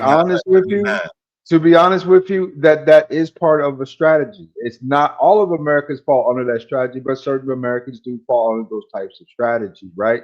Those strategies can be overcome. You know what I'm saying? With due diligence, hard work, and circumstance, right? You can break those particular strategies, but it requires work that a lot of people just don't want to put in. You know what I'm saying? Most people just want to be normal, everyday, nothing people. That's all they really desire, right? Versus having to be so, yeah. Just saying so high functioning, right? Because for you to break that mold, as we've experienced in some cases, brothers, I'm not sure if all of us have, but it requires a certain amount of brain function and just kind of work ethic, right? To kind of beat some of that stuff out that a lot of people just don't have, right? So You want to know something that I've noticed about black folks as opposed to white folks when you guys talk about how black folks, roast or get on each other. When it comes to black folks, and when you guys want to like shame or condemn or put down a black person, you guys do it by saying that they're being white, or it always has to revolve around the white man. Whereas when I was growing up and a kid, when I was shamed or ostracized or whatever, or put down, it had nothing to do with the black man or the white man. It was about money. It was about how much money I had. I was poor. That's how I was shamed. It always revolved about money and status. Whereas with you guys, it seems like it all revolves around the white man. Well, and how white you act, or how white you don't act. Black folk, we have a weird relationship to like money and race, I guess. Whereas like we don't have none. Well, I mean, a lot of black folk do have money, and we do flex wealth, but it's like it's different.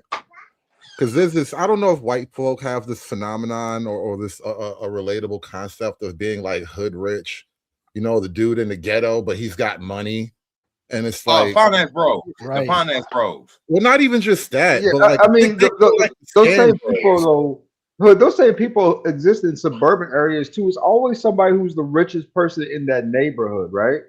That just substantially changes to kind of a ghetto thing when it comes to black, which is very disappointing, right? Because at the end of the day, that shouldn't frame excellence, Yeah, Brad and Chad in the suburbs would not really impress me. They put a whole top. Let me connect this one dot. I'm gonna connect this one dot. And I'm gonna give it to you, Freeman. The thing I think that bothers me, what Snowman was just pointing out, is that at no level of wealth or correct behavior do you stop being white.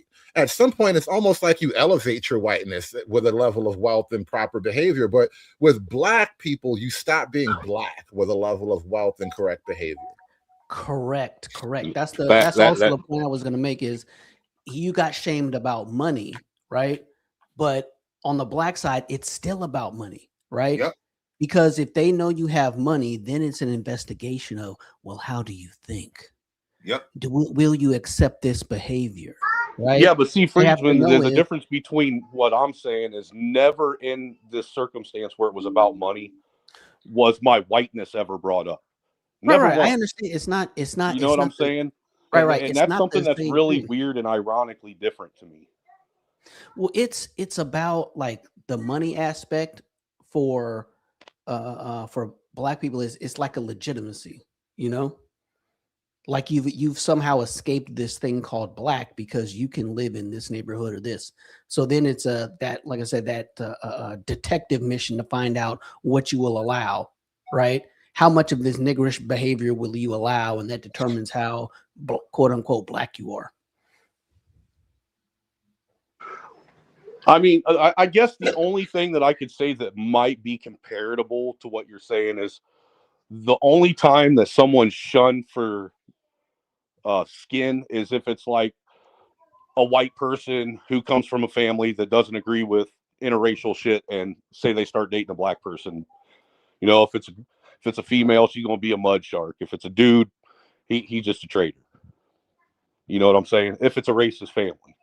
But that's about as far as that goes. You have to literally marry out and step out.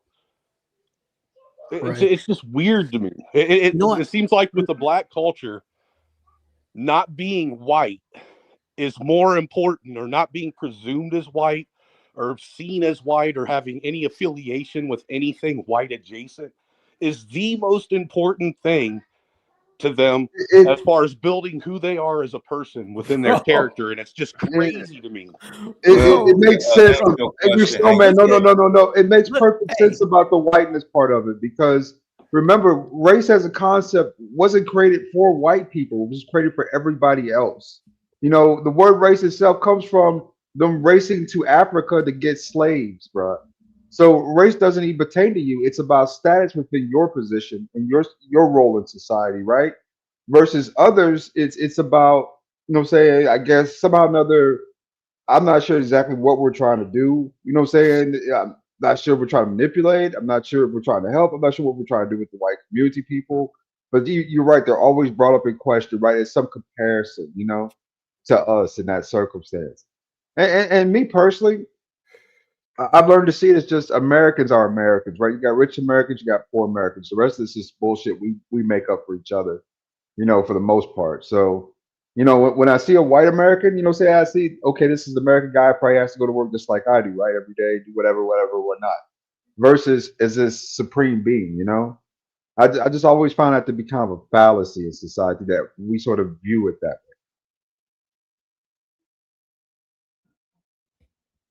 Pastor, Well, I you wanted wanted to come up here. What's going on? Well, I want to disagree with what Snowman was saying about white. You can be well, white people are white no matter what their economics is. I disagree with that. Because if you a certain level of poor, you lose your white card. You trailer trash, nothing. No, you don't, because even Yes, you trailer do. trash is still considered white trash. No, they're not. No, they're not. White trash is still white considered trash white is trash, still sir. the thing. No, Right. White y'all are trash is flipping still it. white. Y'all are flipping and calling them white trash. I'm calling them trailer trash. White trash and trailer trash. White trash Trailer and trailer trash is a trash little are the bit. same goddamn thing, sir. No. Yeah, I mean, they absolutely are. Pastor. No. Pastor, trailers are all trailers code is white. Black, you almost No, it's never not, see because black folks living in trailer if parks. you live in, there's plenty of black people that live in trailers. A trailer park? How many? Lots of them. I even lived. I originally lived. Look, when I was small, living in Eastern North Carolina, we all lived in trailers. But then our family grew up and got a big house. Trailers is not synonymous with white people. Okay, I beg and to the hood ain't differ. synonymous with black people because No, there's it's white not. people that live in the No, hood. no, it's Trailer not park is stupid. literally It's like not There's white stupid. people that live in the hood, It's so not the hood ain't stupid. synonymous with It's black not people, right? stupid because there's whites, Mexicans, Puerto Ricans, and everything that live in the hood. You're I'm actually agreeing with Pastor. Go ahead, cook, Pastor. Because see, y'all let this low IQ snowman get up here. He barely graduated from high school. He's a fucking idiot. He can't define nothing for white people. He's barely white himself.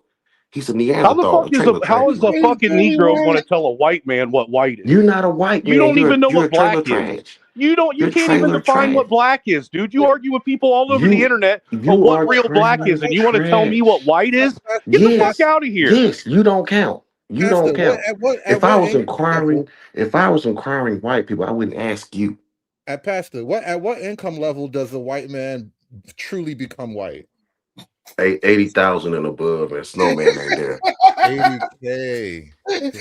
80K and above, and 80K snowman and ain't there. above. Shout out to the real white men out there. 80K and 80K. above. It costs a lot of money to bring the real. And with this, I dress myself. It turns me. I'm not about It to. costs I'm a not. lot of money to be a real white man, huh? Yeah, yo, I'm not about to let this welfare recipient tell me about what whiteness is, nigga. You barely count. Hey, well, I gotta go back to work and make that 80K so I can be white. God have a blessing. All right, Pastor. All This right, motherfucker Pastor. really think I'm on welfare. That's crazy. Yo, he trying to out-white you right now, Snowman. You gotta get on your shit. You gonna let this nigga pass the No, BQ? see, that's what's crazy is I don't have to out-white anybody. He has to come up and try and act like he's white. I just am. Oh, he said his whiteness just is. Motherfucker's like dark side. He Dark hit him with side the, is. he hit him with the I'm white. Hey, Hood, did you do the research on that ringworm shit I brought up from fucking Minneapolis? God damn it, I did, and it seems like there's something awful happening, and maybe it's in the water. I don't know. I'm not a doctor, and I'm not fucking no hoes in the Minneapolis area. I have nothing. I don't know what's going on there, bro. The first case was confirmed July 2025. As of February 12, 26, there were 13 confirmed and 27 suspected cases.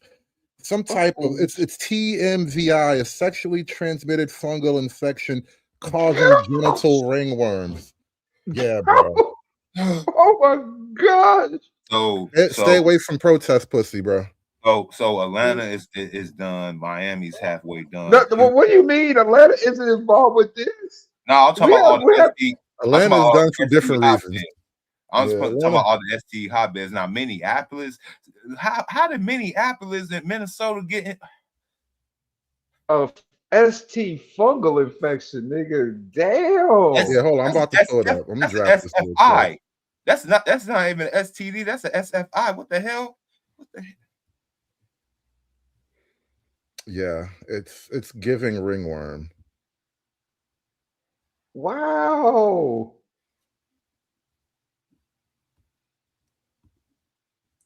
Oh, report they ass. Yeah, I just typed. All I did was type new STI in Minnesota, and I got a really nasty hit. That's just ringworms. I wonder does it have anything to do with wearing them tight ass leggings in cold weather? I wonder.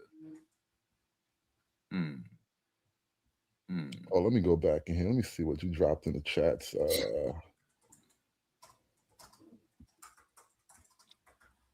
Oh yeah, the Instagram link. All right, I got you. Shout out to KP. Good question, Cantrell. Did they bring this from Somali? That is the $100,000 question. We're gonna ponder that for a minute. But shout out to my man KP from KC with the 5-ball. He said, Hood, check out the link I dropped. Dude is hilarious for what he did to them. I got you right now, bro.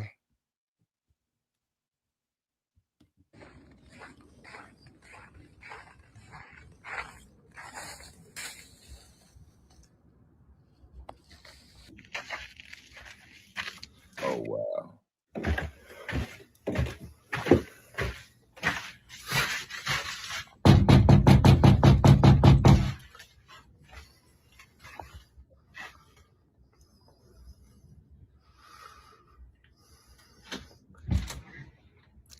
Hi.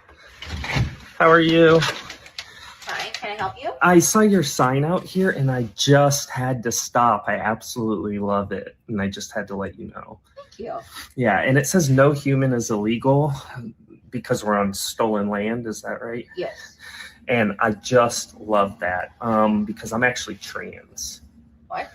I'm trans indigenous. My parents' bigoted doctor assigned me white skin at birth, but I've always identified as Native American. So that sign just means a lot to me. Okay. So I was just wondering how much time you need to kind of pack everything up and get out of here so I can come stay the night. Excuse me? Yeah, well, you said no one's illegal on stolen land.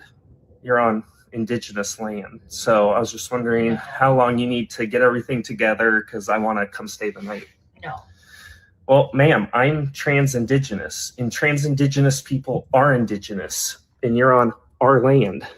Your sign says it. Please leave. Ma'am, your sign says kindness is everything, and you're not exercising it right now. You need to leave.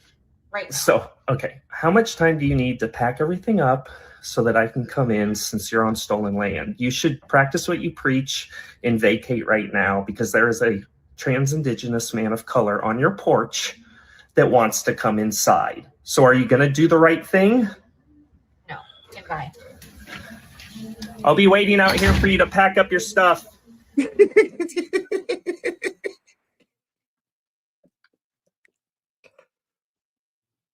Well, Trans indigenous. it reminds me of something. Trans indigenous man of color is gold. Have the Democrats gotten too liberal? Results from that special election, that Democratic primary in the 11th district in New Jersey, speak to a larger point within the Democratic Party, and that is that the far left is significantly more powerful than they once were. This sort of gives the game away here. Democrats who identify as very liberal or conservative. You know, there used to be a lot of conservative Democrats, right? Back in 1999, 26% of Democrats self-identified as conservative. Just 5% said that they were very liberal. It was a smidgen. Now that far left has gained considerably in power. Look at this. Now we're talking about a fifth of Democrats, 21% say they're very liberal. That conservative part of the Democratic Party, adios amigos, goodbye, just 8%. And when you combine the 21% who are very liberal with those who say that they're somewhat liberal, we're talking about 3 in 5 Democrats who identify as either somewhat liberal or very liberal, with the very liberals, but much larger portion of the party. The far left, which used to just be a smidgen within the Democratic Party, has gained considerable power, as you saw in New Jersey's 11th district. What about Democratic socialists, like the likes of, you've got Bernie Sanders or Zoran Mandani here in New York City? Where is that lineup? Okay, so on a separate question where you essentially, CNN asked this last year, which was, okay, Democrats who think of themselves as democratic socialists, among all Democrats, including those independents who lean towards the Democratic Party. Look at this. We're talking about a third of all Democrats who identify as democratic socialists. Bernie Sanders and Zoran Mandani are not alone. They are a considerable part of the Democratic base at this point. And more than that, if you look at Democrats under the age of 35, they are nearly half of the Democratic Party. Look at this. 42% of Democrats think of themselves as democratic socialists under the age of 35, just like Zoran Mandani. What happened in New York City is not some aberration, right? It is not something that just happened in New York City. It is something that we are seeing grow within the Democratic Party at this particular point when we're talking about 42% of Democrats under the age of 35 identifying as democratic socialists, and a third of all Democrats. My goodness gracious. So if that's an alarmingly high rate. So are the Democrats too liberal? Yes, I'm about to throw up. I'm about to vomit. I don't even think you can call this liberal. But no. It's the internet, man. It's these extreme ideas that people are so easily manipulated, bro, by these folks. They're just stupid. It just all thing it points out to me is how many stupid people we have in society. Now we can start putting a number on it, right? And just remember, they want all these stupid people to be able to vote. It's 92%. If you can't figure out how to get an ID, you don't have no business voting. Look, it's 92%. Remember that number. Always remember that number. 92% people. 92%. Yo, we ain't gonna make it. I just see they literally got socialists on the screen right there. No, I'm serious. Think about this for a second, sir. They're literally arguing that there are people that are incapable and don't have the ability or the fucking mental fortitude to be able to go out and get an ID. But yet these same people are supposed to be intelligent, educated, and knowledgeable enough to vote on issues that are going to affect the entire country. But yet they can't figure out how to get an ID. No, that does not bother you? Yeah, that bothers me. No, I one up you on Mr. White, man. These are the same people that say that you don't have to show voter ID to go ahead and to do the same thing you just said about voicing your opinion about who runs this country. But wasn't not about 5 or 6 years or 7? Damn, it's been that long now. 6 or 7 years ago, when these same people said you couldn't go into a store, you couldn't do anything unless you had your vaccine, your papers. Yeah. Yeah, these people. Yeah.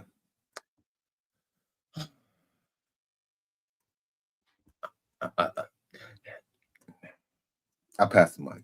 I'm just in shock over here. I am. I mean, I need to hit the blunt. say what you want to say about, because I believe the MAGA extremists are fucking idiots too, right? But say what you want to say about them. But one thing about the reset button is that it makes sense. For at least the modern man, at least one thing about Republicans, it is about the fucking money. You know what I'm saying? So at least you can depend on that. With them, they was, man, I mean, let's just keep it real. The boys already wearing dresses around here. Your tax rates are going through the roof because you're funding all this extra shit. You know, that you hate around you. You're literally funding the shit you hate. And it's just like, you know, they just don't understand that part of it because everybody's so busy trying to get free shit. It's wild to me how stupid people are, man. We in idiocracy. We in idiocracy times. Take it as you. The ideology of the Democratic Party is shifting or changing. How are people feeling about it? Okay, so we're talking about the Democratic base, right? But what about all Americans, right? How about all voters? Voters who say the Democrats are now too liberal. Look at this percentage. It was 42% in 96, 48% in 2013. Now 58% in 2025 of all voters say that the Democratic Party is too liberal. The Democrats are moving to the left. The far left is gaining power, and there could be some electoral repercussions because what we see right now is voters, the clear majority, say that they are too liberal. This is really interesting. Thanks so much, Harry. Thank you. So it looks like the Democrats are gone too far for everybody now. But it's been a fun show. We're gonna wrap this one up. I gotta go lay back down for a little while. I tell you, I got out Just of remember, surgery white the other people. day. White people. No, wait, before you end it. White people. Now, not only Trump said you could do whatever you want, but as long as you switch your party to liberal, liberal said you can do whatever you want. Take that to the bank. I don't know how that squares, but whatever, Snowman. Yeah, whatever. We gotta end this, man. We gotta put this to bed, man. You guys are gonna get White Snowman in trouble. supremacy. It squares as white supremacy 2026, sir. That's how it squares. White supremacy 2026. Shout out to Snowman. Don't use the N-word pass too much, man. You know, like a nigga with a new gun. I'm trying to tell you. I only said it once when I first came up, bro. I respected your panel. I used N-word afterwards because I realized I wasn't going to be the only one on the panel using the N-word all the way out. All you guys saying N-word and me up here actually dropping the N-bomb. That's kind of crazy. It would have been crazy if a bunch of white guys came up and started using their white privilege. Anyway, let's go. Let's end this now before it gets weird. Now, I will check you guys on the next one. I got to get out of here, man. Thank you so much for coming out. Please hit that like button on your way out of the door. Like, share, and subscribe. Thank you all for watching, but we are done with this. Aspiring to be patriarchs like what white men have, that isn't freedom. That isn't going to help anybody. It's certainly not going to help black people. It's done. It's done. It's done. It's done. It's done. It's done.